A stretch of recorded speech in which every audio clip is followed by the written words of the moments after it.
ఎందుకంటే ఈ రోజు సిద్ధార్థ రెడ్డి గారు ఎదిగినాడు, చాలానే ఎదిగినాడు, పర్లే ఆడాడు గుర్తుపడతాన్నారు. ఈ బెంగళూరులో కూడా ఆడాడ సెల్ఫీలు అడుగుతారు నన్ను. కానీ నేను ఈ స్థానంలో నిలబడినా అంటే దానికి కారణం వైఎస్ జగన్మోహన్ రెడ్డి గారు, వైఎస్ఆర్ కాంగ్రెస్ పార్టీ. దాన్ని మర్చిపోతే యువనికి కూడా ప్రగతులు ఉండవు. ఈ రోజు చాలా పార్టీలు అడుగుతాయి, ఏం సిద్ధార్థ మా పార్టీలో ఒకసారి ఎమ్మెల్యే టికెట్ ఇస్తామని. కానీ ఈ స్థానానికి రావడానికి గల కారణం ఏం లేనప్పుడు మనల్ని ప్రోత్సహించినోడు గొప్పోడు, అన్ని ఉన్నప్పుడు ఎవడైనా పిలిచాడు. ఏముంది దాంట్లో? ఈ రోజు 4 మంది ఎంపీలు విన్నారు తెలుగుదేశం పార్టీకి. వాళ్ళని 10 మంది గుర్తుపడతారన్నా, వాళ్ళని ఎంపీలుగా చూస్తారన్నా, వాళ్ళ కాడ డబ్బు మీద 10 మందికి తెలిసిందన్నా, దానికి కారణం వైఎస్ జగన్మోహన్ రెడ్డి, వైఎస్ఆర్ కాంగ్రెస్ పార్టీ. దాన్ని మర్చిపోయి వాళ్ళేమనుకుంటున్నారు, సొంత బలం అనుకుంటున్నారు. మా కాడ లెక్కుంది కాబట్టి చంద్రబాబు నాయుడు పిలుచుకున్నాడు అనుకుంటున్నారు. మా పైన చంద్రబాబు నాయుడుకి ఈ పరిహితమైన లవ్వు అనుకుంటున్నారు.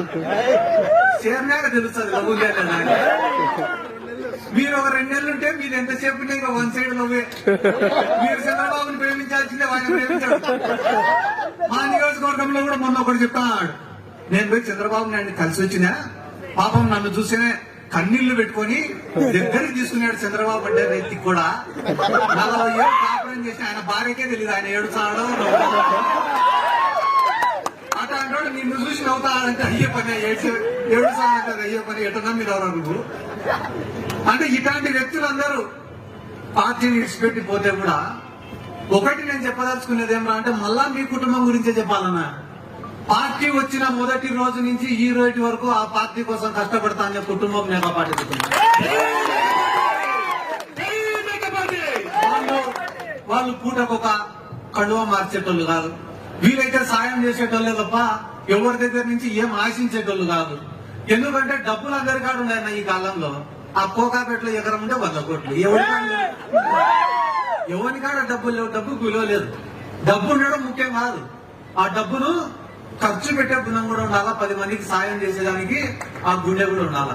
ఆ గుండెను మనం బతికించుకోవాలి ఈరోజు. కాబట్టి అందరం కూడా మేకపాటి కుటుంబానికి అండగా నిలబడాల్సినటువంటి అవసరం ఉంది. ఆయన ఆ పక్క తెలుగుదేశం క్యాండిడేట్ ఎవరు నాకు తెలీదు. మీరు అనుకోకండి, ఎవరు నువ్వు ఒక పేరు చెప్తాను కానీ ఆడ టికెట్ ఇచ్చేంత వరకు నమ్మకంలో ఎవరికి పొత్తుల భాగంలో పోయినా పోతాయి. ఆయన ఎవరు అమెరికా నుంచి వచ్చినాడని ఇప్పుడే చెప్తున్నారు. మరి ఏమన్నా ఆయన వర్చువల్ లో ఓట్లు అడుగుతాడేమో నాకు తెలియదు. ఏందన్నా లెక్కలో ఉండే పెద్ద బొక్కలు కూడా బయటకు వస్తాయి. ఏ పార్టీకైనా, ఏ రాజకీయ పార్టీకైనా ఒక పార్టీ, ఒక నాయకత్వం, ఒక సిద్ధాంతం అనేది ఉండాలి. ఏ రాజకీయ పార్టీ పుట్టినా కూడా ఒక సిద్ధాంతం కోసమే పుట్టింటది. కూడు గూడు గుడ్డ అని చెప్పి ఒక పార్టీ పుట్టింది. తెలుగువాడి ఆత్మగౌరవం కోసం అని చెప్పి ఒక పార్టీ పుట్టింది.